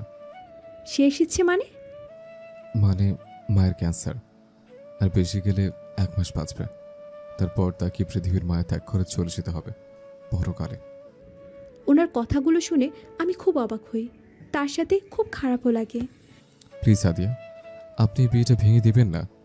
আমার মায়ের কথা চিন্তা করে আপনি প্লিজ এই বিয়েটা করুন। আমার মার এই শেষ ইচ্ছেটা প্লিজ পূরণ করে দিন। আমি ওনাকে কিছু না বলে চুপ করে দাঁড়িয়ে থাকি। উনি আমার দিকে এক দৃষ্টিতে তাকিয়ে আছে আমার উত্তর জানার জন্য। বেশ কিছুক্ষণ চুপ থাকার পর আমি ওনাকে বলি, আমার একটু সময় দরকার, আমি আপনাকে পরে জানাচ্ছি। ঠিক আছে, সময় নিন আপনি, কিন্তু উত্তর যেন পজিটিভ আসে। তারপর উনি ঘর থেকে চলে যায়, আর আমি ধপ করে বিছানায় বসে পড়ি। কি করব বুঝতে পারছি না। আমি এসব নিয়ে চিন্তা করতে করতে রাত গড়িয়ে সকাল হয়ে যায়। আমি সকালে হসপিটালে যাওয়ার জন্য রেডি হচ্ছি, তখনই ফোনটা বেজে ওঠে। আসসালামু আলাইকুম, কে বলছেন? ওয়ালাইকুম আসসালাম, হামিম বলছে। জি বলুন। আমি আপনার সাথে আজ একটু দেখা করতে চাইছি, আপনার কি সময় হবে? হসপিটালে এখন খুব চাপ তো, মনে হয় না পারবো। জরুরি কোনো কথা? জরুরি কথা হলে আপনি হসপিটালে চলে আসুন, সেখানেই না হয় কথা হবে। আচ্ছা ঠিক আছে। তারপর ফোন রেখে নিচে এসে ডাইনিং টেবিলে বসার পর মা খাবার বেড়ে দেয়। আমার খাওয়ার মাঝে সেখানে বাবা উপস্থিত হয়। তোর সাথে আমার কিছু কথা আছে দিয়া। আমি জানি তুমি কি বলবে বাবা, আমার একটু সময় চাই। হাতে একদমই সময় নেই। হামিমের মা অসুস্থ, তাই তিনি চাইছেন 2 দিনের মধ্যে বিয়েটা সেরে ফেলতে। বাবা প্লিজ এটা নিয়ে এখন চাপ দিও না। আমি সময় চেয়েছি তো, আমাকে ভাবার একটু সময় দাও। আমি মত দেওয়ার আগে তোমরা কোনো সিদ্ধান্ত নিও না। কথাটা বলে বাসা থেকে বেরিয়ে আসি। চেম্বারে বসে রোগী দেখছিলাম, তখন সেখানে উপস্থিত হয় হামিম। রোগী বিদায় করে ওনাকে বসতে বলি। কি খাবেন, চা না কফি? না কিছু লাগবে না, আমি এসেছি তোমার সাথে কথা বলতে, তো কথা বলেই চলে যাব। কি লোক রে বাবা, এক সময় তুমি করে বলে, আরেক সময় আপনি বলে। মাথার নাট বল্টু কি ঢিলা নাকি? যা ইচ্ছে হোক, এসব নিয়ে কথা বললে কথা বাড়বে। তার থেকে ভালো শর্টকাটে কথা বলে বিদায় করে দিও ওনাকে। হ্যাঁ বলুন, কি বলতে চান আপনি? আমার মায়ের হাতে তো বেশি সময় নেই, তাই উনি চাইছে কাল পরশুর মধ্যে বিয়েটা যাতে হয়ে যায়। বাবা বলেছে আমাকে। আমি জানি তুমি এসবের জন্য প্রস্তুত নাও, কিন্তু তারপরও আমি স্বার্থপরের মতো আমার মার শেষ ইচ্ছেটা পূরণ করার জন্য তোমার কাছে অনুরোধ করছি, রাজি হয়ে যাও। আমার মা তোমাকে দেখে মনে করছে তুমি সঠিক আমার জন্য, তুমি পারবে সারা জীবন আমার হাত ধরে একসাথে চলতে। তাই মা শেষ ইচ্ছে হিসেবে তোমাকে নিজের ছেলের বউ হিসেবে পেতে চাইছে। আমি বুঝতে পারছি সবটা, কিন্তু আমি এখনই বিয়ে করতে চাইছি না। তারপরও একজন মৃত পথযাত্রীর মায়ের কথা ভেবে আমি বিয়েটা করব। সত্যি তুমি বিয়েটা করবে? করব। বুকের ওপর থেকে যেন একটা পাথর সরালে। আমি এখনই বাড়িতে গিয়ে মাকে জানাই, মা জানলে খুব খুশি হবে, আর বিয়ের আয়োজনও করতে হবে। তারপর উনি চলে যায়, আর আমি একটা দীর্ঘশ্বাস ফেলে কাজে মন দেই। আমাদের বিয়ে ঠিক করা হয় 1 সপ্তাহ পর, কারণ আমার বাবা বলেছে একমাত্র মেয়ের বিয়ে তিনি ধুমধাম করে পালন করবে, তাই এইটুকু সময় নেওয়া। এরই মাঝে সব কিছু ঠিকই চলছিল, কিন্তু একদিন হঠাৎ করে ওনার মা খুব অসুস্থ হয়ে পড়েন, আর ওনাকে হসপিটালে নিয়ে যাওয়ার পর ডাক্তার জানায় ওনার হাতে আর বেশি সময় নেই, যে কোনো সময় যা খুশি হতে পারে। আর তখন হামিমের মা আমার বাবাকে ডেকে পাঠায় ওনার কেবিনে। ভাই সাহেব, আমার সময় তো শেষ, কিন্তু শেষ সময়তে আমার ছেলেটার পাশে আপনার মেয়েকে দেখতে চাই পুত্রবধূ হিসাবে। আপনি প্লিজ আমার এই ইচ্ছাটা পূরণ করবেন, নয়তো মরেও শান্তি পাবো না। আপা, আপনি ওভাবে বলবেন না, আমি এখনই ওদের বিয়ের ব্যবস্থা করছি। অতঃপর আমাদের সেদিনই বিয়ে হয়ে যায় পারিবারিকভাবে। তারপরের দিন ওনার মা মারা যায়। উনি খুব ভেঙে পড়েন, আমাকে জড়িয়ে ধরে সেই দিন হাউ মাউ করে কেঁদেছিলেন, কিন্তু সেখানে কোথাও তখন নীলাপুর ছায়াও দেখিনি। ওনার মৃত্যুর খবর শুনে আসেনি আপু, এতে আমি খুব অবাক হই, কিন্তু পরে জানতে পারি আপু দেশের বাইরে ছিলেন, তাই আসতে পারেননি। এভাবে কেটে যায় আরও কয়েকদিন। আমাদের বিয়ের 17 দিন চলছে এখন। হামিম এখন আমাদের বাড়িতেই থাকে, তবে উনি এক রুমে আর আমি আরেক রুমে। বাবা হামিমকে একা কিছুতেই ওই বাড়িতে থাকতে দিবেন না, তাই এখানে রেখে দেওয়া। আমি মাঝে মধ্যে হসপিটাল থেকে ওনার রুমে গেলে আমার সাথে কথা বলতো খুব স্বাভাবিকভাবেই। আবার উনিও আমার সাথে কথা বলার জন্য আমার রুমে যেতেন, আর বাড়ির কারোর সাথে তেমন কথা বলতেন না। একদিন হসপিটাল থেকে বাড়িতে এসে ফ্রেশ হয়ে ওনার রুমে যাওয়ার সময় শুনতে পাই উনি কারোর সাথে মোবাইলে কথা বলছেন। কেসটা অ্যাক্সিডেন্ট হিসেবে চালিয়ে দাও, আর আহমেদ কোম্পানির যে সকল শ্রমিক মারা গেছে, কমে আছে, তাদের পরিবারের সাথে কথা বলো যে তাদের প্রত্যেকে 2 লক্ষ টাকা করে দেওয়া হবে ক্ষতিপূরণ হিসেবে। আমি যেটা বলেছি সেটাই হবে, আর যা প্রমাণ আছে সব নষ্ট করে দাও। কথাগুলো শুনে আমার দুনিয়া থমকে যায়। এতগুলো মানুষের মৃত্যু উনি টাকা দিয়ে সব ঠিক করতে চাইছেন? কত টাকা ঘুষ দিয়েছে আহমেদ কোম্পানির মালিক আপনাকে? ঘরে ঢুকতে ঢুকতে কথাটা বলি আমি, আর উনি অবাক চোখে আমার দিকে তাকায়। কি বলছো এসব? ঘুষ দিয়েছে মানে? এইমাত্রই তো বললেন সেই দিন আহমেদ কোম্পানির ঘটা সেই ঘটনাটা অ্যাক্সিডেন্ট কেস হিসেবে চালিয়ে দিতে আর সব প্রমাণ নষ্ট করে দিতে। আমার কথা? চুপ, একদম চুপ। আমি আপনার সাথে কোনো কথা বলতে চাই না। আপনি খুব খারাপ একটা মানুষ। চলে যান এখান থেকে। আমি আপনার মুখ দ্বিতীয়বার দেখতে চাই না। আমি আপনার নামে পুলিশ কেস করব, আর সেই সব শ্রমিকের ন্যায় পাইয়ে ছাড়ব। আমি গেলে আমার সাথে তুমিও যাবে বাড়ি থেকে, কারণ তুমি আমার স্ত্রী। মানি না আমি এই বিয়ে, আর না মানি আপনাকে স্বামী হিসেবে। আর আমি আপনার সাথে কোথাও যাব না। চলে যান এখান থেকে। বেশি বাড়াবাড়ি করছো কিন্তু তুমি। আমার রাগ উঠিও না, চুপচাপ আমার সাথে চলো। আমার হাত ধরতে গেলে আমি পেছনে সরে দাঁড়াই আর রেগে চিৎকার করে বলি, আপনার মতো স্বার্থপর মানুষের সাথে আমি কোথাও যাব না। বেরিয়ে যান এই বাড়ি থেকে, নয়তো আমি পুলিশ ডাকবো। তুমি কিন্তু। চলে যান এখান থেকে। বেশ, চলে যাব, তবে মনে রেখো আমার দরজায় তোমার আসতে হবে। তারপর উনি আমাকে আর কিছু না বলে বেরিয়ে যান ঘর থেকে, আর আমি কান্নায় ভেঙে পড়ি। ভাবতেও অবাক লাগছে, আমার স্বামী একজন অসৎ ব্যক্তি এতগুলো মানুষের মৃত্যুর ক্ষতিপূরণ দিয়ে কেসটা ধামাচাপা দিতে চাইছে। না, আমি এটা হতে দেব না। আমি ওদের ন্যায় পাইয়ে ছাড়বো। এমনটা মনস্থির করে আমি পুলিশের কাছে যাই, কিন্তু তারা পরিষ্কার করে জানিয়ে দেয় তারা এই কেসটা নেবে না। এসব নিয়ে কয়েকদিন খুব চেষ্টা করি, কিন্তু কোনো লাভ হয় না। তন্ময় স্যারকেও আমি আগেই সবটা জানিয়েছিলাম, উনি সবটা জানে। উনিও কম চেষ্টা করেনি, কিন্তু ফলাফল শূন্য। একদিন ওনার সাথে কথা বলছিলাম কিভাবে সেই শ্রমিকের ন্যায় পাইয়ে দিব, অপরাধীদের শাস্তি দিব। তখন সেখানে উপস্থিত হয় হামিম। হামিমকে দেখে আমি খুব অবাক হই। তখন, আপনি এখানে কেন এসেছেন? আপনাকে বলেছিলাম না আমি আপনার মুখ দ্বিতীয়বার দেখতে চাই না? তারপরও কেন এসেছেন এখানে আপনি? উনি আমার কথা শুনে মুস্কি হেসে বলে ওঠে, কি কোনো কিছু করতে পারলে না তো? কোনো পুলিশ কেসটা নিল না তো? আপনি কিভাবে জানলেন এসব? আপনি কি তবে এসবের পিছনে রয়েছেন? একদম ঠিক, আমি এসবের পিছনে রয়েছি। আমি না চাইলে কোনো পুলিশ কেসটা নিবে না, আর নাও তুমি কোনো প্রমাণ হাতে পাবে। আপনি চাইছেনটা কি? এইভাবে এতগুলো মানুষের ক্ষতি কেন করছেন আপনি? কেন অপরাধীদের শাস্তি পাইয়ে দিচ্ছেন না? আপাতত তোমাকে চাইছি। আমাকে চাইছেন মানে? মানে হলো, আমি চাইছি তুমি বউ সাজে আমার সাথে আমার বাড়িতে যাবে, এবং আজ থেকে সেটাই হবে তোমার নিজ বাড়ি। আমি যাব না আপনার সাথে, আর খুব শীঘ্রই আপনি ডিভোর্স পেপার পেয়ে যাবেন। তুমি যদি আমার সাথে যাও, তবে 1 মাসের মধ্যে তোমাকে আমি সমস্ত প্রমাণ হাতে দিব। কে, কেন, কিভাবে ওই শ্রমিকদের সাথে অমন করেছে সেসব তোমার হাতে পেয়ে যাবে। তবে তোমাকে কথা দিতে হবে, তুমি আমার বাড়িতেই থাকবে নিজ ইচ্ছেতে। আমি কিছুক্ষণ এক মনে ভেবে উত্তর দেই, ঠিক আছে যাব আমি, তবে আজ নয়, কয়েকদিন পর। ঠিক আছে, সমস্যা নেই, তো চালাকি করতে চেও না। তারপর উনি চলে আসে সেই দিন, আর আমি নিজের মনের সাথে যুদ্ধ করে যাওয়ার জন্য প্রস্তুত হই। 1 মাসের ব্যাপার, সেটা দেখতে দেখতে চলেই যাবে। প্রমাণগুলো হাতে পেলে আমি চলে আসব। আমার এই কাজে অনেকগুলো মানুষ ন্যায় পেয়ে যাবে। এমনটা ভেবে আমি রাজি হই, ওনার বাসায় যাব। কয়েকদিন পর উনি আমার জন্য বউ সাজার জন্য শাড়ি গহনা পাঠায়। সেগুলো পরে ওনার বাড়িতে যেতে বলেছে আমাকে, আর এখান থেকে কোনো জামা কাপড় কসমেটিক্স নিতে বারণ করেছে। আমিও তার পাঠানো শাড়ি গহনা দিয়ে তৈরি হয়ে নিই। আমার পরিবার কিছুই জানতো না যে আমার আর হামিমের মধ্যে সমস্যা ছিল, তাই যেতেও কোনো সমস্যা হয়নি। বাড়ি থেকে নিচে এসে দেখি উনি গাড়ি নিয়ে দাঁড়িয়ে আছে। আমি, বাবা, মা আর ভাইয়ের থেকে বিদায় নিয়ে ওনার পাশে বসে পড়ি। উনি আমার দিকে কিছুক্ষণ তাকিয়ে থেকে ড্রাইভারকে গাড়ি চালাতে বলেন। তারপর সেই দিন ওনার বাড়িতে ঢোকার পর একটা মেয়েকে দেখতে পাই। উনি তখন এই মেয়েটাকে দেখিয়ে আমাকে জ্বলন্ত কয়লার উপর দিয়ে হাঁটার জন্য বলে ওঠে। কথাটা শুনে খুব অবাক হয়েছিলাম, কারণ আমাদের মধ্যে তেমন কিছু হয়নি যে স্ত্রী হিসেবে মেনে নেবেন না। উল্টো উনি জোর করে আমাকে এখানে নিয়ে এসেছেন। পরে ওদের কথাতে বুঝতে পারি মেয়েটা ওনার বড় বোন। আর সেই দিন ওনার বড় বোন বলেছিল ওনার বাবা মা ছোট থাকতে মারা গিয়েছিল।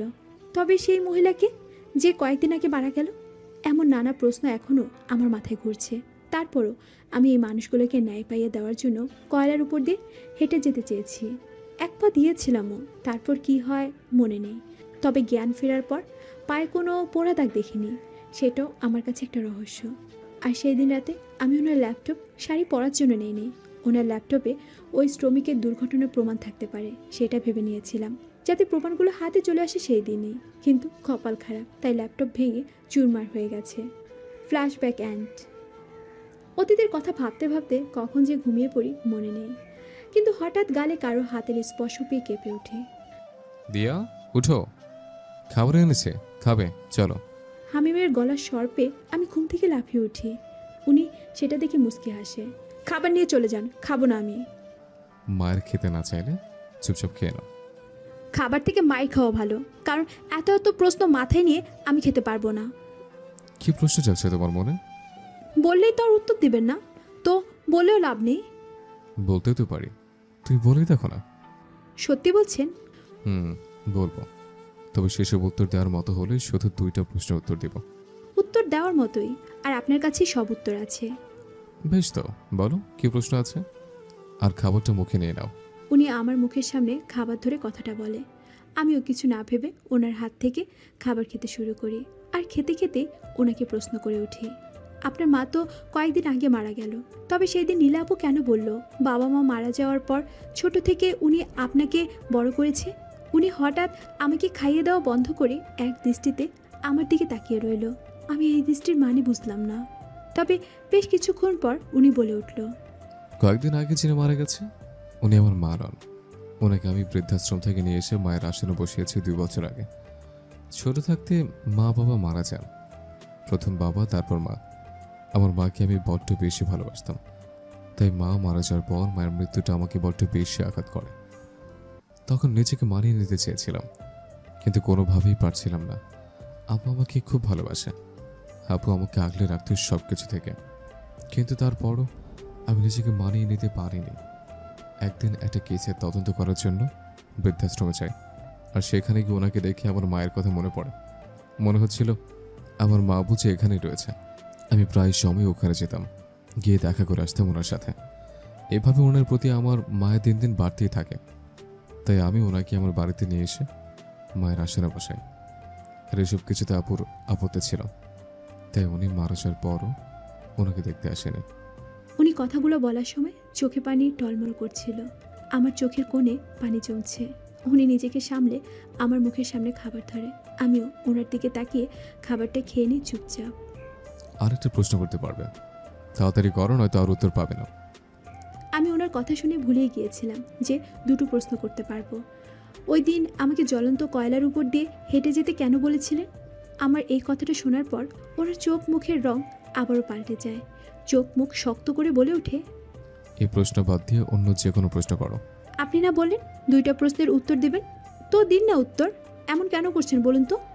2টা প্রশ্নের উত্তর যদি দেওয়ার মতো হয় তবে দিব বলেছে, আর এটা উত্তর দেওয়ার মতো প্রশ্ন নয়, তো অন্য প্রশ্ন করো।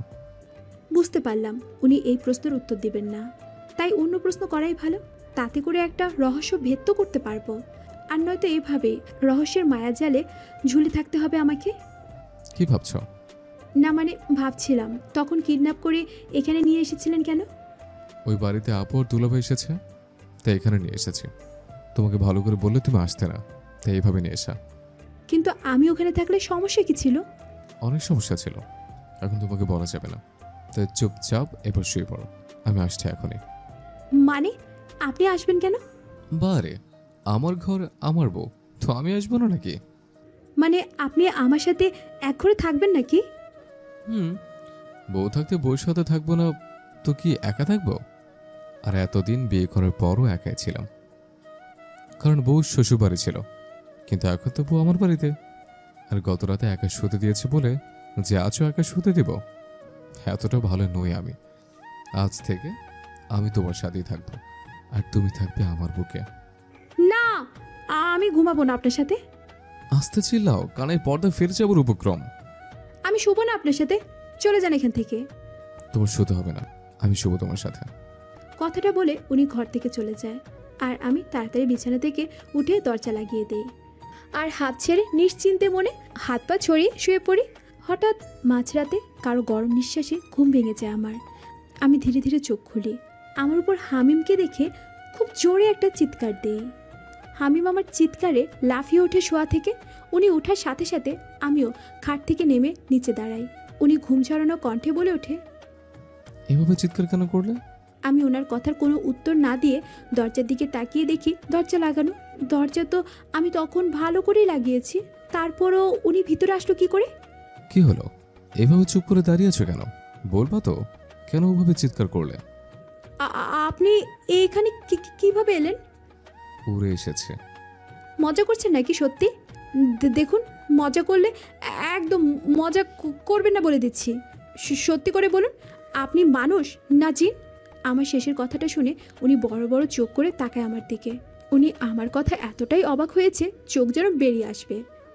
আমি আপনাকে ভয় পাই না, একদমই না। তাড়াতাড়ি বলুন, আপনি কে? কিভাবে এই ঘরে এলেন? নয়তো ভালো হবে না। একটা থাপ্পড় দিয়ে না সব দাঁত ফেলে দেব। যে কয়টা দাঁত পোকা খাইছে সেসব দাঁতও পড়ে যাবে থাপ্পড় দিলে। ওনার কথা শুনে আমার হাত আপনা আপনি বাম গালে চলে যায়। যা বাবা, এটা উনি জানলেন কেমনে? কথা বলার সময়ও তো দাঁতগুলোও দেখা যায় না, তবে উনি জানলো কেমনে? আল্লাহ, এটা নিশ্চয়ই কোনো জিন, ভূত হবে। আল্লাহ বাঁচাও, ভূত! কথাটা চিৎকার করে বলে একটা দৌড় দিয়ে দরজার কাছে গিয়ে দরজা খুলি, আর আরেক দৌড়ে একদম নিচে চলে যাই। আর নিচে এসে দেখি আমার সামনে মলি। কিন্তু আমরা তো বাড়িতে না, এটা তো অন্য একটা বাড়ি। এই বাড়িতে মলি এলো কীভাবে? কিন্তু সেসব প্রশ্ন গুরুত্ব না দিয়ে আমি মলিকে জাপটে ধরি। আপামনি, কি হয়েছে? আপনি এইভাবে চিল্লাইতেছেন কেন? আমি মলিকে ভয়ে ভয়ে বলে উঠি, মলি, ভূত আছে আমার ঘরে। দরজা বন্ধ থাকার পরও ভিতরে চলে গেছে। আমার কথা শুনে মলি ঠক ঠক করে কাঁপাকাঁপি শুরু করে দিয়েছে। আপামনি, আচ্ছা কইছেন আপনি ভূত আছে? মাসখানিক আগে আমারও দেখা দিছিল সাদা একটা ভূত। মলির কথা শুনে আমার আরও বেশি ভয় করছে। আমাদের কথার মাঝে হামিম রূপী সেই ভূত নিচে নেমে আসে, একদম আমার সামনে দাঁড়ায়, বুকে হাত গুছে। ওনাকে আমার এত সামনে দেখে আমি উল্টো দৌড় দেই, কিন্তু বেশি দূর যেতে পারিনি। তার আগে উনি আমাকে কোলে তুলে নেয়। হঠাৎ এরকম হতে আমি আরও বেশি ভয় পেয়ে যাই। মলি, বাঁচাও, আমাকে ভূত! আমার কথা শুনে মলিও জোরে ভূত বলে মাটিতে লুটিয়ে পড়ে। আমি চোখ বড় বড় করে একবার মলির দিকে তাকাই, একবার হামিম রূপী ভুট্টার দিকে তাকাই। উনি একটা দীর্ঘশ্বাস ফেলে আমাকে কোল থেকে নামায়। আমি দৌড় দিতে গেলে আমার হাতটা ধরে রাখে।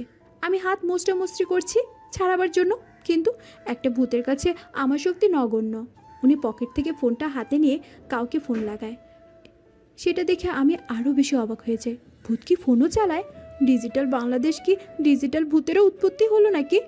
আমি এসব ভাবছি, আর উনি এরই মাঝে ফোনটা রেখে আমাকে আবারও কোলে তুলে নেয়। আমিও কোল থেকে নামার জন্য ধস্তে করেই চলেছি, কিন্তু নামতে পারছি না। উনি ঘরে এসে আমাকে খাটে বসিয়ে দরজা বন্ধ করে দেয়। দেখুন, আমি কিন্তু কোনো ভূতের কোনো ক্ষতি করি নাই। আমাকে ছেড়ে দিন প্লিজ, আর আমার জামাইটাকেও ফিরিয়ে দেন প্লিজ। জামাই? আমার জামাইয়ের রূপ ধরে আসছেন নিশ্চয়ই।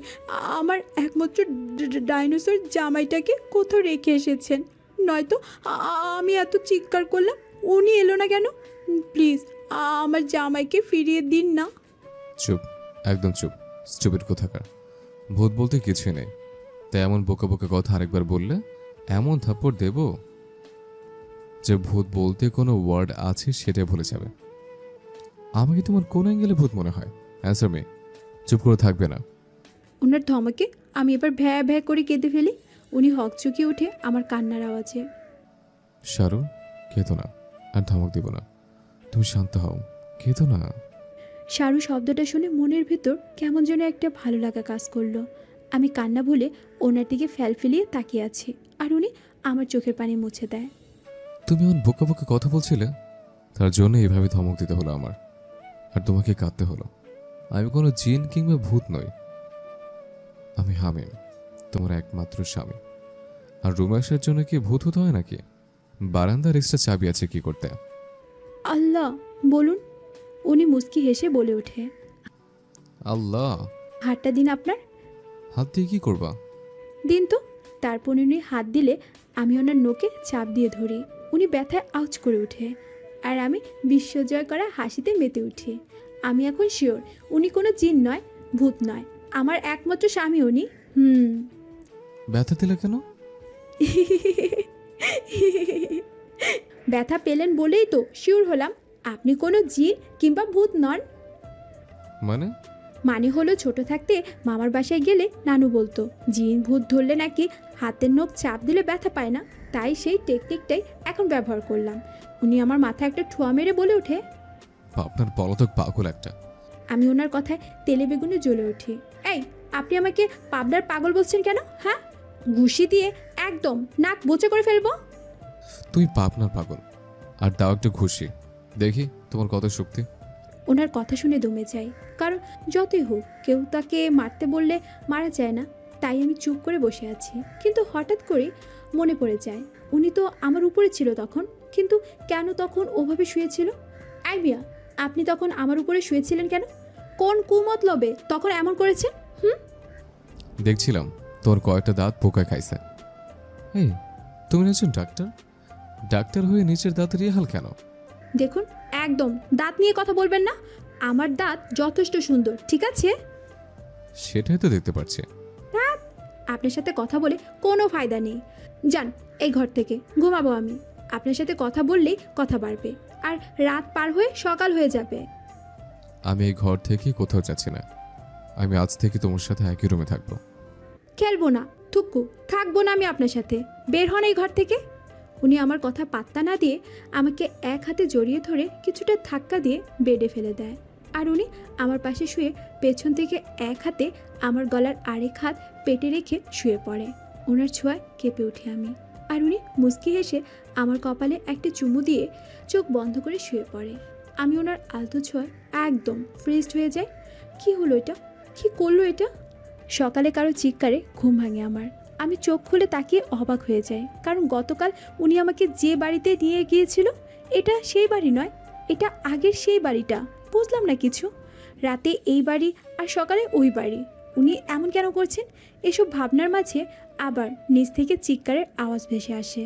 আমি হুড়মুড়িয়ে দৌড়ে নিচে ড্রয়িং রুমে চলে আসি, আর এসে দেখি নীলা আপু এসেছে, আর হামিম নীলা আপুর সাথে রেগে কথা বলছে। বুঝি না বাবা, উনি আপুর সাথে এমন আচরণ কেন করে? নীলা আপু আমাকে দেখে আমার সামনে এসে গালে হাত দিয়ে বলে, কেমন আছো দিয়া? আমি কিছু বলবো তার আগে হামিম আমাকে চিৎকার করে বলে ওঠে, এই, তুমি এখন এখানে দাঁড়িয়ে আছো কেন? সকালে ঘুম থেকে ওঠার পর কি তোমাকে এভাবে দাঁড়িয়ে থাকতে বলেছি আমি? না মানে আপু। চুপ, কোনো কথা না। তাড়াতাড়ি এখন ফ্রেশ হয়ে বাগানে যাও, আর প্রতিটা গাছে পানি দিয়ে আসবে, নয়তো সকলের খাওয়া বন্ধ। আপুর সামনে ওনার এমন কথায় আমি একটু অপমানিত বোধ করলাম। আপুর সামনে এভাবে না বললেও পারতেন উনি। আর গাছে পানি দেওয়ার পরও খাবো না আমি। একবেলা না খাওয়ার জন্য আর মরে যাব না। প্রমাণগুলো হাতে পাওয়ার অপেক্ষা করছি। তারপর আর ওনার এমন বাজে আচরণ সহ্য করতে হবে না। এসব ভেবে রাগে ফুঁসতে ফুঁসতে রুমে চলে আসি। ফ্রেশ হয়ে বাগানে চলে আসি। বাগানটি খুব বেশি বড় নয়, আবার খুব ছোটও নয়, কিন্তু বাগানটা বেশ গোছানো, আর নানা ধরনের গাছগাছালি আছে। বেশ কিছুক্ষণ পর দেখি নীলাপু রাগে হনহনিয়ে গেট দিয়ে বের হচ্ছে। হামিম লোকটা বড্ড রহস্যময়, কেন যে নিজের আপুর সাথে এমন করছে বুঝতেই পারছি না। এইসব ভেবে একটা দীর্ঘশ্বাস ফেলে গাছগুলোতে পানি দিচ্ছিলাম, তখনই পেছন থেকে কে যেন কোমরটা চিমটি কাটে। আমি কোমরে হাত দিয়ে রেগে পেছনে তাকিয়ে দেখি হামিম। তার মানে উনি চিমটি কেটেছে। রাগটা আমার মাথায় চড়ে বসলো। আই মিয়া, আপনি চিমটি কাটলেন কেন? যখন তখন এমন খোঁচা মারেন কেন? উনি আমার রাগকে পাত্তা না দিয়ে উল্টো রেগে বলে ওঠে, কোমর দেখাতে বেশ ভালোই লাগে, তাই না? কোমর থেকে যদি আরেকটি কাপড় সরছে তো দেখো কি করি। আজ তো চিমটি কাটলাম, পরের বার ব্লেড চালাবো কোমরে। আমি ওনার কথা শুনে তাড়াতাড়ি কোমরের দিকে তাকাই আর দেখি সত্যি সত্যি কোমর থেকে কাপড় সরে গেছে।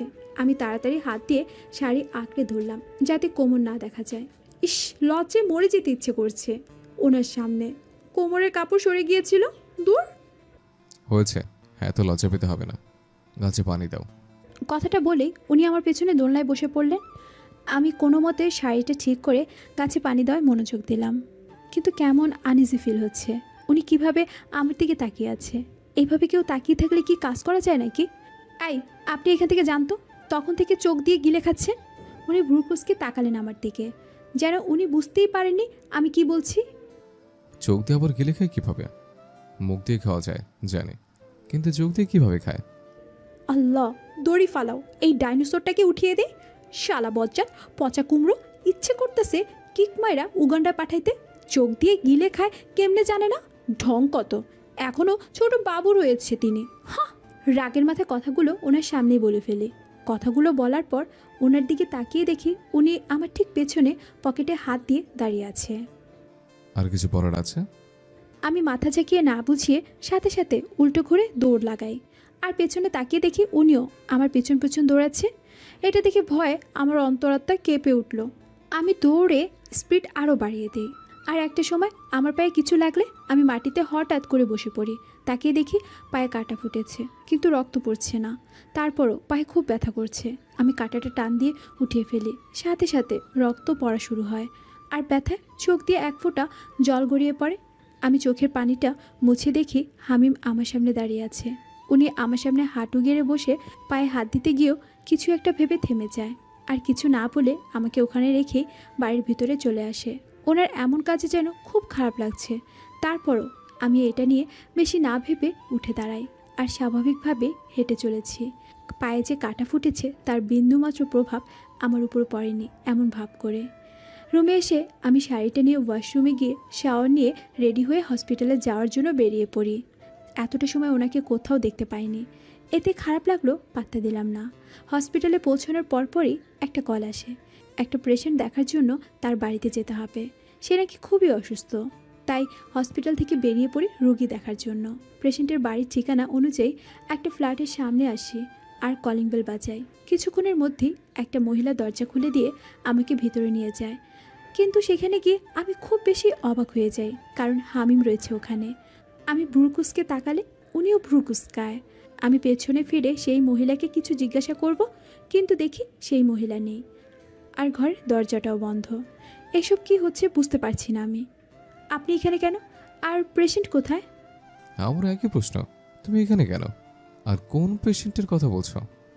আমাকে তো ফোন করা হয়েছিল, কে নাকি খুব অসুস্থ, দেখে যেতে, আর বাড়ির ঠিকানা দিয়ে দেয়। ভুল ঠিকানা আসেনি তো? আমি আবার আমার ফোনের মেসেজ চেক করে দেখি, না, ঠিকঠাক ঠিকানা আছে। ঠিকানা তো ঠিকই আছে, ভুল ঠিকানায় তো আমি আসিনি। কিন্তু আপনি এখানে কেন? এমনি। এমনি মানে? কেন এসেছেন? এটা কার বাসা? আর রোগী কোথায়? বড্ড বেশি করছো তুমি। তুমি জানো না আমার যা করতে মন চায় আমি তাই করি, আর তার কৈফিয়ত আমি কাউকে দিই না। চুপ করে এখানে বসে থাকো, খালি বেশি কথা। ওকে, থাকুন আপনি এখানে, আমি গেলাম। কথাটা বলে বেরিয়ে আসতে নিলে উনি হাত টেনে খাটে বসিয়ে দেয় আমাকে, আর আমার সামনে নিচে বসে আমার পা ওনার হাঁটুর উপরে রাখে। আমি পা সরিয়ে দিতে চাইলে উনি সরাতে দেয় না। উনি পকেট থেকে কিছু একটা বের করে হাত দিয়ে আমার দু পায়ে একটা ওষুধ লাগিয়ে দেয়। পায়ে কি লাগালেন ওটা? ঔষধ? তখন পায়ে কাটা ফুটেছিল তার জন্য। এক পায়ে কাটা ফুটেছে, দুটো পায়ে না? জানি, কিন্তু এটা খেয়াল নাই কোন পায়ে ফুটেছে, তাই দুই পায়ে লাগিয়ে দিলাম। এখন অমন কেয়ার করার কারণ কি? তখন তো দেখেও না দেখার ভান করে চলে আসলেন। তবে এখন এত কেয়ারিং হাজব্যান্ডের রোল পালন করছেন কেন? তার কৈফিয়ত তোমাকে দিব না। কথাটা বলে দরজায় 3টে টোকা মারেন, আর কেউ দরজা খুলে দেয়। উনি বেরিয়ে যায় রুম থেকে, আর আমার মাথায় কিছুই ঢুকছে না। এত রহস্যময় মানুষ কিভাবে হয়? পুরো রহস্যের গোডাউন। হসপিটাল থেকে বাড়ি ফিরে সোজা হামিমের রুমে চলে যাই। গিয়ে দেখি উনি ল্যাপটপে কাজ করছেন। আমি রেগে ওনার সামনে দাঁড়াই। আহমেদ কোম্পানিটা তবে নীলাপুদের, আর এসব কিছুর পেছনে তবে নীলাপু আর তার হাজব্যান্ড জড়িত, তাই না? ওনার কোনো ভাবন্তর হলো না, এমন ভাব করছেন যেন এটা হওয়ারই ছিল। চুপ করে না থেকে উত্তর দিন। তোমার স্যার তো জানালোই, এখন আমাকে প্রশ্ন কেন করছো?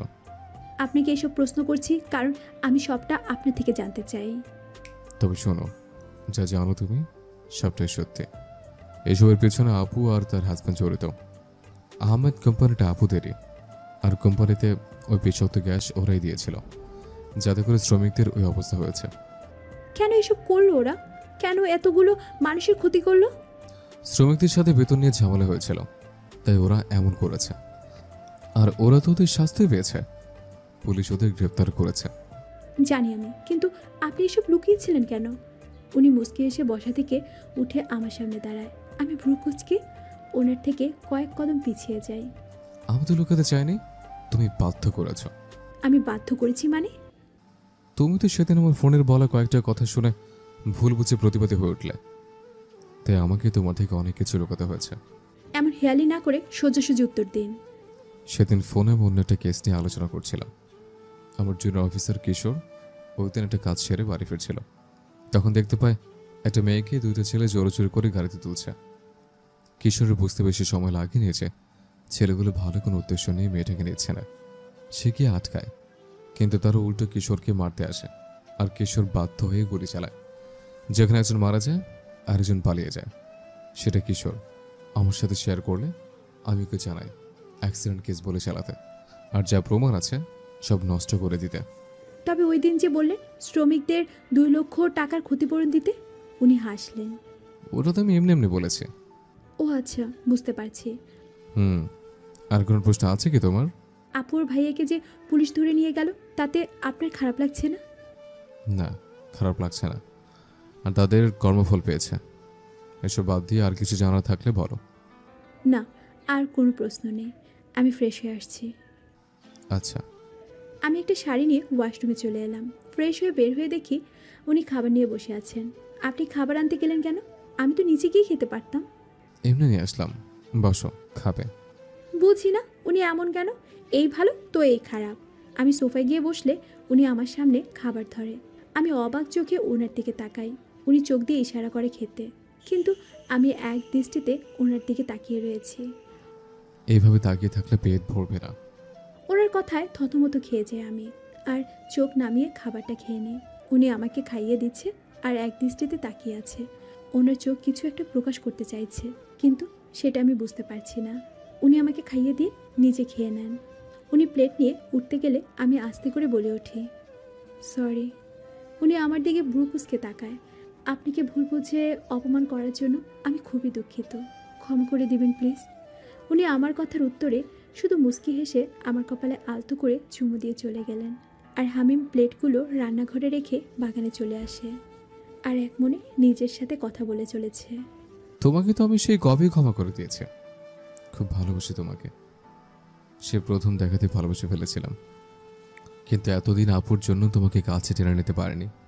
তুমি যখন আমার ওই দিনের ফোনে কথা বলে শুনে ভুল বুঝো, সে ভুলটা আমি সেদিন ভাঙিয়ে দিতে পারতাম, কিন্তু আমার কাছে উপযুক্ত প্রমাণ ছিল না, তাই তোমার ভুলটা ভাঙাতে পারিনি। আর সেটাই কাল হয়ে দাঁড়ায় তোমার। আপু যখন জানতে পারে তুমি ওদের বিরুদ্ধে প্রমাণ কালেক্ট করতে চাও, তখন থেকে তোমার ক্ষতি করার চেষ্টা করে চলেছে। তাই তোমাকে প্রমাণ দেওয়ার নাম করে আমার কাছে নিয়ে আসে। এখানে আপু তোমার ক্ষতি করতে পারবে না। তারপরও আপু আর দুলাভাই এখানে এসেছিল, কিন্তু আমি তোমাকে ওদের থেকে দূরে রেখেছি। হয়তো খুব খারাপ আচরণ করেছে, কিন্তু তার পেছনেও কারণ আছে। আমি যদি তোমার সাথে ভালো আচরণ করতাম ওদের সামনে, তবে আপু তোমাকে আমার দুর্বলতা বানিয়ে আমাকে থামিয়ে দিত আমার দায়িত্ব থেকে। এমনটা আপু করতে চেয়েছিল, যাতে আমি কেসটা অ্যাক্সিডেন্ট কেস বলে চালাই, কিন্তু আপু পারেনি সেটা করতে। আমার রাগের কাছে হার মেনেছিল তখন। আর তুমি আসার পর তোমাকে আমার দুর্বলতা দেখালে। আপু সেটা ব্যবহার করতো, যে আমি চাইনি তাই এসব করা। কিন্তু শেষ হাসিটা আমিই হাসলাম। আমি তোমাকে সেফ রাখতে পেরেছি, এটা আমার কাছে অনেক বেশি। আপুর দুলাভাইয়ের থেকে এখন তোমার কোনো বিপদ নেই, তাই ওদের থেকে দূরে রাখার জন্য তোমার সাথে আর খারাপ আচরণ করতে হবে না আমাকে। এখন থেকে শুধু ভালোবাসবো, বলবো তোমাকে ভালোবাসি। কাল থেকে এক নতুন জীবন শুরু করবো আমরা। হামিম কথাগুলো বলার সময় চোখ দিয়ে কয়েক ফোঁটা জল গড়িয়ে পড়ে। হামিম চোখটা মুছে নিজেকে স্বাভাবিক করে রুমে চলে আসে। রুমে এসে দেখে আদিয়া রুমে নেই। হামিম এবার ব্যালকনিতে যায় আর গিয়ে দেখে আদিয়া কারোর সাথে কথা বলছে ফোনে। কিন্তু হামিম তো ওকে ফোন কিনে দেয়নি, তবে কি নিজেই কিনেছে? হামিম আদিয়ার থেকে ফোনটা কেড়ে নেয়। আর ফোনটা নিলেন কেন? দেখছিলেন তো কথা বলছি, দিন ফোনটা। এই ফোন কোথায় পেলে? কুড়িয়ে পাইছি। মজা করো না, সত্যি করে বলো। আপনি এমনভাবে বলছেন যেন আমার কাছে ফোন কেনার টাকা নেই। এবার ফোন দিন আমার। দিব না, এটা আমার কাছেই থাকবে। কথাটা বলে উনি ফোন নিয়ে চলে যাচ্ছিল, তখনই দৌড়ে ওনার সামনে যায়। উনি দাঁড়িয়ে যায়, ব্রুকুসকে তাকায় আমার দিকে। আমি মুচকি হেসে ওনার কাঁধে 2 হাত রাখি। উনি খুব অবাক হয়ে যায়। আমি আস্তে করে মাথাটা ওনার দিকে এগিয়ে দিই। উনিও কাছে আসার জন্য এগিয়ে আসলে আমি টুক করে ফোনটা নিয়ে নিই, আর উনি বোকা বনে যায়। আমি খিলখিলে হেসে উঠি। এবার উনি এক ঝটকায় আমার কোমর ধরে টান দিয়ে বিছানায় ফেলে দেয় আর ঝাপটে ধরে গলায় মুখ গুজে দেয়। প্লিজ ছাড়ুন, আমার অস্বস্তি লাগছে। লাগুক, আজ এভাবেই ঘুমাবে, একদম নড়বে না। বেশ কিছুক্ষণ ছোটার পরও যখন ছুটতে পারলাম না, তখন হাল ছেড়ে ঘুমিয়ে পড়লাম। ঘুমের মাঝে কেমন যেন শূন্যতা অনুভব হলো হামিমের। হামিম ধরফরিয়ে চোখ খুলে বিছানার দিকে তাকায় আর দেখেই আদিয়া বিছানায় নেই। জানালা দিয়ে বাইরে তাকিয়ে দেখে সকাল হয়ে গেছে। হামিম ভাবলো আদিয়া হয়তো বাগানে গেছে, পানি দিচ্ছে, তাই হামিম ওয়াশরুমে গিয়ে ফ্রেশ হয়ে নেয়। ফ্রেশ হয়ে বাগানে চলে আসে, কিন্তু সেখানে আদিয়া নেই। এবার হামিমের ভয় হচ্ছে। হামিম দৌড়ে বাড়িতে আসে, সারা বাড়ি খুঁজে বেড়ায়, কিন্তু কোথাও আদিয়াকে পায় না। তার মানে কি আদিয়া চলে গেছে তাকে ছেড়ে? কথাটা মাথায় আসতেই হামিমের বুকটা ফেটে যাচ্ছে। হামিম অনেক খুঁজেও যখন আদিয়াকে পায় না, তখন হামিম তার ঘরে চলে আসে। এসে আলমারি চেক করে দেখে আদিয়ার জামা কাপড় সব আছে কিনা। হামিম খুলে দেখে সবই ঠিক আছে, তবে আদিয়া কোথায় গেল? হামিম এবার হসপিটাল আর আদিয়ার বাবার বাড়িতে ফোন করে, কিন্তু আদিয়া সেখানেও নেই। হামিম এবার পুরোপুরি ভেঙে পড়ে। হামিম খাটে বসে পড়ে মাথা নিচু করে। আজ থেকে নতুন জীবন শুরু করবো ভেবেছিলাম, কিন্তু এইভাবে যে সব শেষ হয়ে যাবে ভাবিনি। ভোরের শিশিরের মতোই কি তবে হারিয়ে গেলে? কোথায় গেলে আমাকে ছেড়ে? বড্ড একা লাগছে। হামিমের চোখগুলো টলমলো করছে পানিতে, যে কোনো সময় ঝরে পড়বে গাল বেয়ে। আরে আপনি উঠে গেছেন দেখছি, বসুন, আমি আপনার জন্য কফি নিয়ে আসছি। হামিম আদিয়ার গলার আওয়াজ পেয়ে মাথা তুলে তাকায়। আদিয়া রুমের বাইরে যাওয়ার জন্য পা বাড়ালেই হামিম ঝড়ের গতিতে আদিয়ার কাছে চলে যায় আর আদিয়াকে পেছন থেকে শক্ত করে চাপটে ধরে। আদিয়া এমন কিছুর জন্য একদমই প্রস্তুত ছিল না। কি করছেন? ছাড়ুন আমায়। আমার কথা মনে হয় ওনার কানে যায়নি, তাই আবারও একই কথা বললাম। তাতেও ওনার কোনো সাড়া নেই। এইভাবে বেশ কিছুক্ষণ থাকার পর উনি হঠাৎ করে ওনার দিকে ঘুরিয়ে গালে শক্ত করে হাত রাখে। এত শক্ত করেই গাল চেপে ধরেছে যেন মনে হচ্ছে দাঁত খুলেই পড়ে যাবে। আমি এবার ওনার চোখের দিকে তাকাই। ওনার চোখ দেখে মনে হচ্ছে খুব রেগে আছে। কোথায় চলে গিয়েছিলে? ওনার চাউনিতে আমার ভয় করছে। আর এখন যদি বলি কোথায় গেছি, তবে তো সারপ্রাইজ দেওয়া হবে না। আর যদি না বলি, তবে তো কাঁচা চিবিয়ে খাবে মনে হচ্ছে। আল্লাহ, আমার গালগুলো শেষ। বলো, কোথায় গিয়েছিলে? লাগছে আমার, প্লিজ ছাড়ুন বলছি আমি। উনি আমার গাল ছেড়ে দেয়। আমি যেন হাত ছেড়ে বাঁচলাম। এবার বলো, কোথায় আর কেন গিয়েছিলে? কি বলবো এখন? সকাল সকাল কি মিথ্যে কথা বলবো? একটা কাজ ছিল, তাই একটু বাইরে গিয়েছিলাম। আমার কথা শুনে ওনার ব্রু কুঁচকে আসে। এত সকাল সকাল কি কাজ ছিল তোমার যে আমাকে না বলে বাইরে গিয়েছিলে? ওনার ধমকে আমি কেঁপে উঠি। ব্যাটা ডাইনোসর, খালি ধমকায়। জীবনটা আমার ডাইনোসরের ধমকানিতেই যাইব। এখন বলবো না, কাল বলবো। তোমাকে এখনই বলতে হবে কোথায় আর কেন গেছো। আমি এখন বলবো না, কাল বলবো। তো কালকের জন্য একটু অপেক্ষা করুন প্লিজ। ওকে। কথাটা বলেই উনি ঘর থেকে বেরিয়ে যায় আর আমি খুশি মনে ওয়াশরুমে চলে যাই একটা শাড়ি নিয়ে। আমি মলির সাথে একটু বাজারে গিয়েছিলাম। বাজারে গিয়ে একটু জিনিস নিয়ে এসেছি, যেসব কাল সকালে লাগবে ওনাকে সারপ্রাইজ দেওয়ার জন্য। অতঃপর দুজন দুজনের কাজে চলে যায়। দিন শেষে রাতে দুজন বাসায় ফিরে ফ্রেশ হয়ে খেয়ে শুয়ে পড়ি। শোয়ার সময় উনি পিছন থেকে জড়িয়ে ধরে আমাকে। এভাবে জড়িয়ে ধরে ঘুমালে কাজটা করব কিভাবে? কথাটা ভেবেই ওনাকে বলে উঠি, এই যে শুনুন। কি হয়েছে? এভাবে জড়িয়ে ধরে ঘুমালে আমি রাতে নড়তে পারি না, তাই প্লিজ একটু হাতটা সরান। এত নড়াচড়া করতে হবে না, আজ আর তোমাকে ছাড়ছি না। আজ সকালে যে খেলা দেখাইছো তারপরও তো আরো আগে ছাড়বো না। চুপচাপ ঘুমাও, নয়তো মার খাবে। তারপর আর কি, ওভাবে ধরে উনি ঘুমিয়ে পড়ে, কিন্তু আমার ঘুমালে চলবে না। তাই ওনার ঘুমানোর পর খুব সহজে ওনার থেকে নিজেকে ছাড়িয়ে উঠে যায়। ভাগ্য ভালো ঘুমের ওষুধ খাইয়েছিলাম, নয়তো এখন উঠতেই পারতাম না। এবার তাড়াতাড়ি গিয়ে কাজটা সারতে হবে, কথাটা বলেই রুম থেকে বেরিয়ে আসলাম আমি। ভোর 5টা বাজে। আদিয়া হামিমকে সেই কখন থেকে ডেকে চলেছে, কিন্তু হামিমের কোনো সাড়া শব্দই নেই। থাকবে কিভাবে? বেচারা গত রাতে ঘুমের ওষুধ খেয়ে ঘুম পাড়াইছে, তো এত সকালে কি উঠতে পারবে নাকি?